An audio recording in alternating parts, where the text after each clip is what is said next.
قال النبي صلى الله عليه وسلم خيركم من تعلم القرآن وعلمه.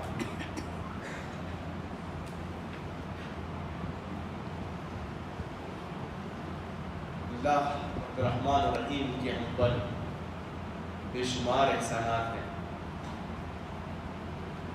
ان گنت اکرامات ہیں. اگر کہا جائے کہ صبح شام رات دن اللہ کی نعمتوں میں ہم کھیل رہے ہیں،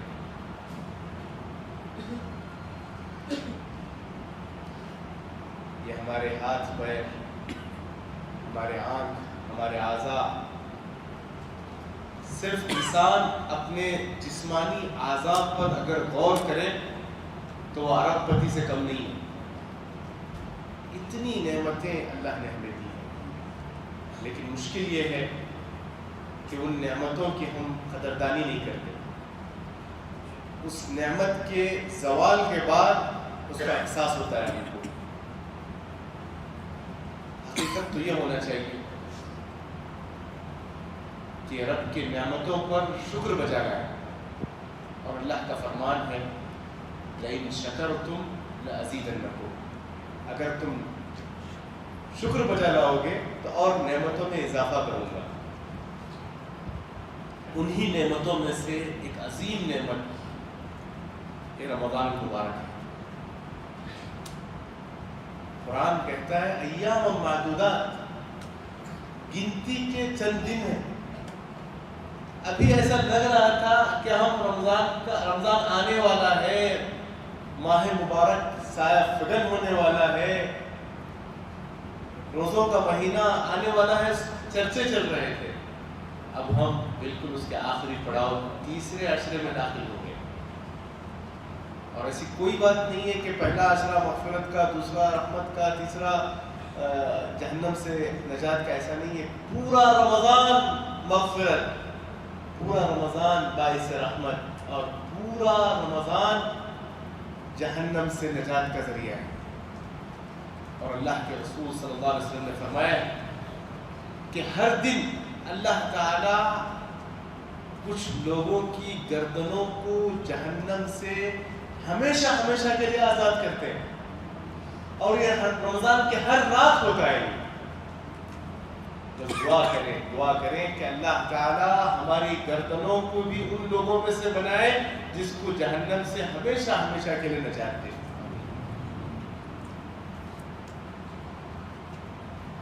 من صام رمضان ایمانا واحتسابا غفر له ما تقدم من ذنبه. کیسے کیسے آفر ہے ذرا دیکھیے. اللہ کے پاس ثواب، کس قدر ثواب و اجر کے موسم ہے. دیکھیے اللہ کے رسول صلی اللہ علیہ وسلم فرماتے ہیں جو ایمان اور احتساب، اللہ کی ذات پر ایمان اور اجر کی امید سے مخلص ہو کر روزے رکھے اس کے پچھلے گناہ معاف. من قام رمضان ایمانا واحتسابا غفر له ما تقدم من ذنبه. جو آدمی تراویح قیام اللیل کا اہتمام کرے ایمان اور احتساب کی حالت میں، اللہ کی ذات پر ایمان اور اجر کی توقع رکھ کر، اس کے پچھلے گناہ معاف. من قام لیلۃ القدر ایمانا واحتسابا غفر له ما تقدم من ذنبه. جو آدمی شب القدر کی تلاش میں، اس کی جستجو میں وقت لگائے، اللہ پر ایمان لاتے ہوئے اور اللہ کی ذات پر بھروسہ رکھتے ہوئے اور اجر کی امید رکھتے ہوئے، اس کے پچھلے گناہ معاف. کس کس طرح کے آفر ہیں دیکھیں. سبحان اللہ. اس سے پتہ کیا چلتا ہے؟ اس سے پتہ یہ چلتا ہے کہ رمضان کا نصیب ہونا یہ اس بات کی علامت ہے کہ اللہ ہم پر مہربان ہے. اللہ چاہتے ہیں کہ ہم گناہوں سے دھل جائیں. اللہ چاہتے ہیں کہ اس رمضان میں ہم گناہوں سے پاک ہو جائیں. اللہ ایک موقع دے رہے ہیں کہ ہم سدھر جائیں، سنور جائیں، بدل جائیں. آپ کو پتہ ہے شعبان کا بھی چاند ہوتا ہے اور رمضان کا بھی چاند ہوتا ہے، لیکن رمضان کا چاند آنے کے ساتھ جو ایک انقلاب برپا ہوتا ہے، کھچا کھچ مسجدیں بھری ہوئی ہیں، بوڑھے لوگوں میں کہاں سے وہ انرجی آ جاتی ہے رمضان میں، نوجوان لڑکے جو شعبان میں پتہ نہیں کہاں کہاں ہوتے ہیں، لیکن رمضان میں دیکھیے فجر کتنے بجے، 5:10، ظہر کتنے بجے، فلاں ٹائم، عصر کتنے بجے، مغرب کتنے بجے، عشاء، تراویح کتنے، ہر نماز کا ٹائم نو کے زبان پہ یاد ہے ہمارے نوجوانوں کو۔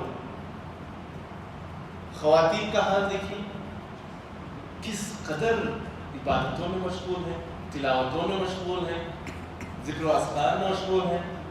ہمارے بچوں کا حال دیکھیے، جو صبح شام رات دن کھاتے پیتے بچے، اگر کسی دن آپ ان کو سحری پہ نہیں اٹھاؤ، پنگا لے لو، دیکھو کس قدر ناراض ہو جاتے بچے۔ یہ جو چینجز آتے ہیں، یہ جو تبدیلی آتی ہے، اس کا راز کیا ہے؟ شعبان اور رمضان میں ایک دم ڈیفرنٹ ماحول ہے، اس کا راز کیا ہے؟ اس کا راز یہی ہے کہ رمضان جب شروع ہوتا ہے تو فرشتے زمین میں اتر کر ہر گلی گلی، کوچہ کوچہ، نگر نگر اعلان کرتے ہیں، یا باغی الخیر اقبل، اے بھلائیوں کے کرنے والے آگے بڑھ، وہ یا باغی الشر اقصر، اے گناہوں کے کرنے والے رک جا۔ یہ اعلان فرشتے ہر جگہ جگہ گلی گلی اعلان کرتے ہیں۔ اس مبارک طبقے کے فرشتوں کے اعلانات کا نتیجہ ہے کہ ہم ہمارے اندر یہ چینجز دیکھتے ہیں۔ معزز سامعین،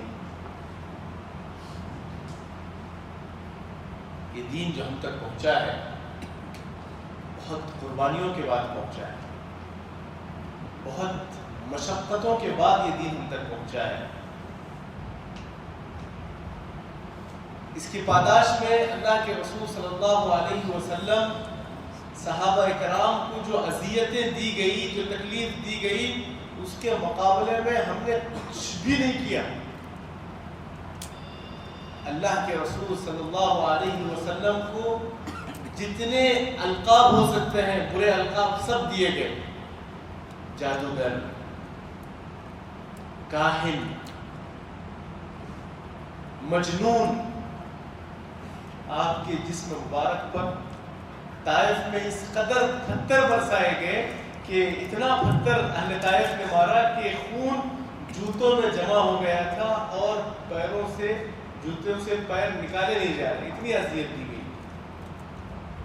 اسی دین کے پاداش میں اللہ کے رسول صلی اللہ علیہ وسلم کے جسم مبارک پر جادو کیا گیا۔ اسی دین کے پھیلانے کے نتیجے میں آپ صلی اللہ علیہ وسلم کے کھانے میں زہر تک دیا گیا۔ اسی دین کی سربلندی کے لیے آپ اٹھے تھے، تو اس کے نتیجے میں آپ کو 3 سال تک آپ کو اور آپ کے خاندان کو شاہد ابی طالب کی گھاٹی میں بائیکاٹ کیا گیا۔ اسی دین کی تبلیغ اور اسی دین کی دشمنی کے نتیجے میں اللہ کے رسول صلی اللہ علیہ وسلم کو ان کے وطن عزیز سے نکالا گیا۔ لیکن لاکھ تکلیفیں آئیں، لیکن دین کی خدمت سے آپ رکے نہیں۔ جب آپ کو شاہد ابی طالب کی گھاٹی میں پیک کر دیا گیا تھا، تب بھی آپ موسم حج میں نکلتے اور لوگوں کو اسلام کی دعوت دیتے۔ جب مکہ میں آپ کے لیے پورے دروازے بند کر دیے گئے، تب بھی آپ مایوس نہیں ہوئے، بلکہ مکہ میں بیٹھ کر، اس وقت مکہ ایشیا میں پڑتا ہے، تو اس وقت مکہ کے گلیوں میں اسلام پھیلانا ممکن نہیں تھا، تو آپ مکہ کی سرزمین میں بیٹھ کر ایتھوپیا، حبشہ میں مسلمانوں کے لیے ہجرت کے راستے کھول کر وہاں اسلام کی دعوت و تبلیغ کا کام کر رہے ہیں۔ مدینے کی گلیوں میں بیٹھ کر، مدینے میں مسجد نبوی میں آپ بیٹھے ہیں اور وقت کے ایوانوں اور وقت کے بادشاہوں کے نام آپ خود بھیج رہے ہیں۔ کسریٰ کے دربار میں آپ کے امبیسڈر جا رہے ہیں، قیصر، روم و فارس کے درباروں میں آپ کے نمائندے جا رہے ہیں، ایجپٹ، مقوقس بادشاہ کے دربار میں آپ کے نمائندے جا رہے ہیں، حبشہ کے دربار میں جعفر ابن طیار کلمہ توحید اور آپ کی رسالت کا اعلان کر رہے ہیں، تو اس سے پتہ کیا چلتا ہے؟ پتہ یہ چلتا ہے کہ دین قربانیوں کو طلب کرتا ہے۔ وہ صحابہ کرام تھے جنہوں نے اپنے وقت کی قربانی دی، اپنے مال کی جائیداد کی قربانی دی، اپنے وطن عزیز کی قربانی دی، ضرورت پڑنے پر اپنے جان کی قربانی دی، تب جا کر یہ اسلام ہم تک پہنچا، اور تب جا کر اسلام صرف 1 سنچری کے اندر، فرسٹ سنچری ہجرت کے حساب سے، آج ہجرت کے حساب سے 1444 چل رہا ہے، 1444۔ میں کہہ رہا ہوں پہلے 100 سال میں، ہجرت کا جو پہلا 100 سال ہے، اس 100 سال کے اندر آپ کی محنت، آپ کے صحابہ اکرام کی محنت، اور آپ کے صحابہ جن کو آپ نے تربیت دی تھی، ان صحابہ نے جن تابعین کی تربیت کی اور فاتحین کی تربیت کی، ان کے ذریعے 100 سال کے اندر اسلام ہندوستان کی سرزمین سندھ کے علاقے تک محمد بن قاسم لے کر آ گئے، چائنا کے بارڈر تک قتیبہ بن مسلم الباہلی اسلام کو لے کر پہنچ گئے، افریقہ کے حدود تک عقبہ بن نافع اسلام کی تعلیمات لے کر پہنچ گئے، موسیٰ بن نصیر اور طارق بن زیاد اسپین کی دہلیز میں پہنچ گئے، ایشیا، یورپ اور افریقہ تینوں انٹرکانٹیننٹل، تینوں بر اعظموں میں اسلام کا ڈنکا بجایا۔ یہ تھی صحابہ کرام، اور صحابہ کرام کے ذریعے جو تیار کیے گئے فاتحین اور تابعین کے زمانے تک اسلام کہاں کہاں تک پہنچا۔ اس سے پتہ کیا چلتا ہے؟ اسلام بھیڑ بھاڑ کا قائد نہیں ہے، کام کرنے والے گنتی کے لوگ ہوتے ہیں۔ تو اللہ کے رسول نے ایک حدیث میں فرمایا کہ لوگوں کی مثال ایسے ہیں گویا کہ 100 اونٹ ہیں، اور ان 100 اونٹوں میں سواری کے قابل بڑی مشکل سے ایک ملے گا۔ تو ہمیں بھی چاہیے کہ ہم بھیڑ کے پیچھے نہ پڑیں، بلکہ ایسے سواریوں کو تیار کریں، وہ کم ہوں گے لیکن 100 پہ بھاری ہوں گے۔ تو ایسی ہمیں تربیت کرنے کی ضرورت ہے۔ آپ دیکھیں گے اسلامی تاریخ میں اللہ کے رسول صلی اللہ علیہ وسلم نے کہا، عبرانی زبان یہودیوں سے مجھے اطمینان نہیں ہے، ان کی زبان سیکھنے کے لیے کون تیار ہے؟ زید ابن ثابت، اٹھو اور یہ زبان سیکھو۔ 15 دنوں کے اندر سریانی عبرانی زبان 15 دنوں کے اندر سیکھ کر اللہ کے رسول جو کہتے تھے اس کو وہ خط کی شکل میں لکھتے تھے، اور یہودیوں کا خط جو آیا کرتا تھا اس کو پڑھ کر عبرانی زبان میں اس کا جواب دیا کرتے تھے، صرف 15 دن کے اندر۔ صحابہ کرام میں ایسے تھے جو اللہ کے راہ میں خرچ کرنے والے تھے۔ اللہ کے رسول اعلان کر رہے ہیں، کون ہے جو روما یہودی کے کنویں کو خریدے اور وقف کر دے، میں اسے جنت کی ضمانت دیتا ہوں۔ عثمان رضی اللہ عنہ کہتے ہیں میں کنواں خریدا اور وقف کر دیا۔ پھر آپ اعلان کرتے ہیں، کون ہے جو مسجد نبوی کی تعمیر کے لیے زمین خریدے اور وقف کر دے؟ عثمان رضی اللہ عنہ نے کہا میں، اور انہوں نے مسجد، آج جو سلام پڑھنے کے لیے جو جاتے ہیں ہم، یہ پورا ایریا آگے جو امامت کے آگے جو سلام آپ وسلم پر سلام پڑھنے کے لیے جس گلی سے ہم جاتے ہیں، یہ پورا عثمان رضی اللہ تعالیٰ عنہ کی تعمیر ہے۔ پھر آپ نے تبوک کے موقع پر کہا، کون ہے جو اس جنگ میں ہماری مدد کرے؟ تو 1000 لدے ہوئے اونٹ لا کر اللہ کے رسول کے قدموں پر رکھ دیے، عثمان ابن عفان۔ تو آپ نے کیا کہا؟ ما ضر عثمان ما عمل بعد اليوم، آج کے بعد عثمان ذرا برابر عمل نہ کرے تب بھی ان کی جنت پکی ہے۔ تو وہاں ہمارے صحابہ اکرام میں ایسے ایسے نمونے ملتے ہیں، ایسے ایسے مثالیں ملتی ہیں کہ خالد ابن ولید اور ابو عبیدہ رضی اللہ تعالیٰ عنہ، 2 صحابی، وہ ایسے باکمال جنرل تھے، جس حصے میں جاتے تھے اس حصے کو فتح کر لیتے تھے۔ خالد بن ولید اور ابو عبیدہ بن عامر الجراح، 2 صحابی۔ جب ہم احادیث کی حفاظت کی بات کرتے ہیں تو ابو ہریرہ رضی اللہ عنہ اور ابن عمر رضی اللہ عنہ 2-4 صحابہ پورے احادیث کو جمع کر دیے۔ جب اللہ کے راہ میں خرچ کرنے کی بات کرتے ہیں تو ہمارے سامنے عبد الرحمن ابن عوف اور عثمان ابن عفان رضی اللہ عنہ کی سیرت سامنے آ جاتی ہے۔ جب دین کے معاملے میں کوئی اہم مشورہ کرنا ہوتا تو آپ کے ساتھ ہمیشہ 2 وزیروں کی طرح ابو بکر اور عمر ساتھ ہوا کرتے تھے۔ تلاوت قرآن کے ماہرین ابی بن کعب آپ کے ساتھ ہے۔ لوگوں کے درمیان فیصلے کرنا قضا کے لیے علی رضی اللہ تعالیٰ عنہ ماہر ہیں۔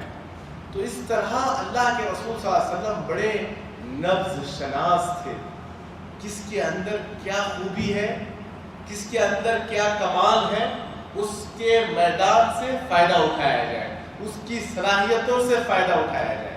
تو آج بھی ضرورت ہے کہ ہمارے درمیان جو صلاحیت والے ہیں، جو قابلیت والے ہیں، کوئی ماہر اقتصادیات ہے، اس سے اقتصادیات کے معاملات میں فائدہ اٹھایا جائے، جو اسلامی بینکنگ میں ماہر ہو اس کی صلاحیت سے اسلام کی سربلندی کے لیے فائدہ اٹھایا جائے، جو بہترین کاریگری اور بہترین انجینئرنگ کے ذریعے اسلام کے خدمت کے لیے آگے بڑھ سکتے تو آگے بڑھے۔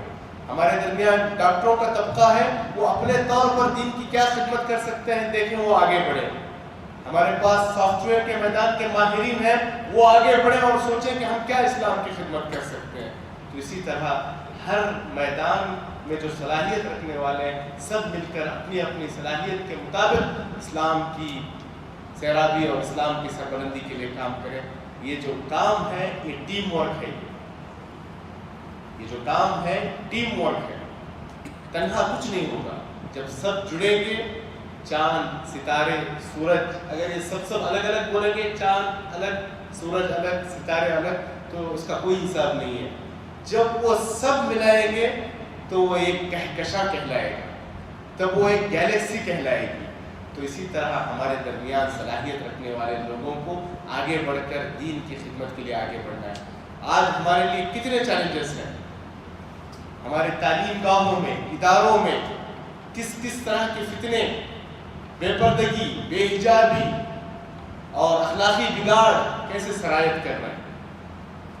آنے والی نئی نسل، اس کی حفاظت کے لیے ہم نے کیا بندوبست کیا ہے، اس کی کیا پیش رفت ہے، ہمیں سوچنے کی ضرورت ہے۔ ہمارے پاس سب ایک ریس میں دوڑے ہوئے، سب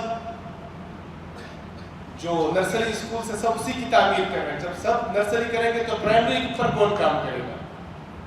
مسلمانوں کے کالجز پر کون کام کرے گا؟ مسلمانوں کے یونیورسٹیز پر کون کام کرے گا؟ تو ہماری سوچ اتنی ہونی چاہیے، پرائمری سے ابتدا ضرور کریں، لیکن ہدف اور ٹارگٹ اور ڈیڈ لائن اور گول یونیورسٹی رکھیں۔ اگر تعلیمی طبقہ اگر کھڑا ہو جائے تو جو پرائمری کی بنیاد رکھ سکتا ہے وہ یونیورسٹی تک جا سکتا ہے۔ جو حافظ قرآن ہے وہ عالم باعمل تک جیسے بنتا ہے، تو اسی طرح ہمارے اسکول کے جو بچے ہیں ان کی تربیت کے لیے بھی ہمیں آخر تک راستہ بتانے کی ضرورت ہے۔ تو بہرکیف یہ وقت خطابت یا اس طرح کی لمبی تقریروں کا نہیں ہے، بس یہاں سے گزر ہو رہا تھا۔ اللہ جزائے خیر دے ہمارے رحمۃ اللہ اسماعیل بھائی اور تمام ذمہ داران، مختار صاحب وغیرہ ان کے اصرار پر سمجھیے گاڑی گھما کر آ گئے، تو یہ ان کی محبتیں تھیں۔ بس دعا ہے کہ اللہ تعالیٰ ہمیں کہنے اور سننے سے زیادہ عمل کی توفیق عطا فرمائے۔ اور تنہا جینا کوئی جینا نہیں کہتے، اپنے لیے جینا کوئی زندگی نہیں ہے۔ کمال تو یہ ہے کہ ہم دوسروں کی خاطر جئیں، دوسروں کی مدد کرنے والے بنیں، دوسروں کا سہارا بنیں۔ اللہ کے رسول صلی اللہ علیہ وسلم کے اخلاق دیکھیں، وہ نبیوں میں رحمت، لقب پانے والا، مرادیں غریبوں کی برلانے والا، وہ اپنے پرائے کا غم کھانے والا، مصیبت میں غیروں کے کام آنے والا، فقیروں کا ملجا، ضعیفوں کا ماوا، یتیموں کا والی، غلاموں کا مولا، خطا کار سے درگزر کرنے والا، بدن دیشی کے دل میں گھر کرنے والا، مفاسد کا زیر و زبر کرنے والا، قبائل کا شیر و شکر کرنے والا، اتر کر ہرا سے سوئے قوم آیا اور ایک نسخے کی میاں ساتھ بنایا. یہ اخلاق پیدا کرنے کی ضرورت ہے. قرآن مجید میں جو احکامات ہیں اس کی عملی مثال اللہ کے رسول صلی اللہ علیہ وسلم ہے. تو ضرورت ہے کہ ہم اپنے تعلق کو قرآن مجید سے گہرا کریں. ایسی کتاب جس کے حرف حرف پر نیکی ہے. پورے مساجد سے اگر قرآن ختم ہو جائے تب بھی مسلمانوں کے سینوں میں قرآن مجید محفوظ ہے. ایسی عظیم کتاب رمضان کی جتنی فضیلت بتائی جاتی ہے وہ صرف اور صرف قرآن کی وجہ سے, قرآن مجید کی عظمت کی وجہ سے. اتنی عظمت کہ اس کے نازل کرنے والے رب العالمین ہیں. جس شخصیت پر نازل کیا گیا وہ رحمت للعالمین ہے. جو فرشتہ وسیلہ بنے جو لے کر آئے وہ سید الملائکہ جبریل علیہ السلام ہے. جس دن اتارا گیا وہ لیلۃ القدر ہے جو 1000 مہینوں سے بہتر ہے. اور جس مہینے کو اختیار کیا گیا یہ تمام مہینوں کا سردار رمضان المبارک ہے. ذرا سوچیں کہ اس قرآن مجید سے ہمارا کیا تعلق ہے. فیس بک تو بہت دیکھتے ہیں لیکن کبھی قرآن مجید کے صفحات پھیرنے کا موقع نہیں ملتا ہے. قرآن مجید نمازوں میں کیا پڑھ رہے ہیں اسے سمجھنے کا موقع نہیں ملتا ہے. چھوٹی چھوٹی سورتیں, سورہ فاتحہ کا ترجمہ ہم میں سے کتنے لوگ جانتے ہیں؟ ذرا ہاتھ اٹھائیں تو پریشان ہو جائیں گے. میں سوال نہیں کر رہا ہوں, میں کہہ رہا ہوں کہ سورہ فاتحہ جو ہم روزانہ فرائض میں 17 دفعے پڑھتے ہیں لیکن اللہ کے لاکھوں نعمتوں میں ہم جی رہے ہیں لیکن اس سورہ فاتحہ 7 آیتوں کو سمجھنے کی توفیق نہیں ہے. زندگی ختم ہو گئی لیکن ان 7 آیتوں کا معنی اور مفہوم سمجھنے کے لیے وقت نہیں ہے. کیا زندگی ہے؟ کل رب کے سامنے جائیں گے تو کیا چہرہ دکھائیں گے؟ اے اللہ, نماز تو کیا پہلی رکعت میں پہلی سورت تک ہم نہیں جانتے تھے, کیا وہ دکھلائیں گے؟ اور یاد رکھیں ہم کبھی نہیں کہہ سکتے تھے کہ یہ تو قرآن عربی میں تھا. خود اللہ کا شکر ہے دارالہدا اردو کا ایک پروجیکٹ ہے, ہندوستان کے ہر زبان میں ہم قرآن مجید کے پروجیکٹ پہ کام کر رہے ہیں. 12 زبانوں میں قرآن چھاپ رہے ہیں. تو ہم قیامت کے دن یہ نہیں بول سکتے کہ قرآن ہماری زبان میں نہیں تھا, ہر زبان میں موجود ہے. ضرورت ہے دن میں اس رب کے لیے صرف 15 منٹ, 10 منٹ, 5 منٹ قرآن فہمی کے لیے دیں. واللہ ہماری زندگی بدل جائے گی, ہماری زندگی میں انقلاب آئے گا, ہمارے گھروں میں ایک بیداری آئے گی, ہمارے بچوں میں تبدیلی آئے گی. روزانہ 10 منٹ قرآن مجید کھول کر ترجمے کے ساتھ مفہوم کو سمجھ کر پڑھنے کی کوشش کریں. طوطا مینا کی طرح نہیں, ایک بار ہنسایا جاتا ہوں, رمضان آ گیا تو ایک بار پڑھ لیے, ایک بار ہنسایا جاتا ہوں 100 بار رلایا جاتا ہوں. نہیں, عزم کر کے اٹھیں کہ اس رمضان کی فضیلت قرآن کی وجہ سے, اور اس رمضان میں ہم لوگ عہد کرتے ہیں کہ قرآن مجید کو سمجھ کر پڑھیں گے. یہ انقلابی کتاب ہے. اس میں کتنے معجزات کا ذکر ہے, کتنے راز اس میں مضمر ہیں, لیکن ضرورت ہے اس کتاب اللہ حق ادا کیا جائے. یاد رکھیں بہت لوگ کیا سوچتے ہیں کہ اللہ نے مجھے گاڑی نہیں دیا ہے, بنگلہ نہیں دیا ہے, نعمتوں سے نہیں نوازا ہے تو شاید ناراض ہے مجھ سے. نہیں, یہ چیزیں اللہ تعالیٰ اپنے چاہنے والوں کو اور نہ چاہنے والوں کو بھی دیتے ہیں. گاڑی بنگلہ, اگر اللہ ہم سے ناراض ہے تو کیا سزا ملے گی پتہ ہے آپ کو؟ اگر اللہ ہم سے ناراض ہے تو ہمیں قرآن مجید کھولنے کی توفیق نہیں دیں گے. اگر اللہ ہم سے ناراض ہے تو ان مصلوں پر سجدہ کرنے کی توفیق نہیں دیں گے. اگر اللہ ہم سے ناراض ہے تو اس اللہ کے گھر میں آنے کی توفیق نہیں دیں گے. یہ اصل میں ناراضگی ہے. پیسہ, دولت, گاڑی, بنگلہ نہ ملنا یہ کوئی ناراضگی نہیں ہے, یہ تو اللہ کی آزمائش ہے, اس پر بھی اجر ہے. تو بہرکیف عزم کریں کہ اس رمضان سے ہم لوگ قرآن مجید سے ہمارے تعلق کو مضبوط کریں گے, قرآن و حدیث سے ہم اپنی زندگی کو سنوارنے کی کوشش کریں گے, اور اس رمضان کو ایک مثالی رمضان بنائیں گے اور ہماری زندگی کا سب سے بہترین رمضان بنائیں گے. اور معذرت خواہ ہوں, بہت سے موضوعات پر بیک وقت بات ہو گئی.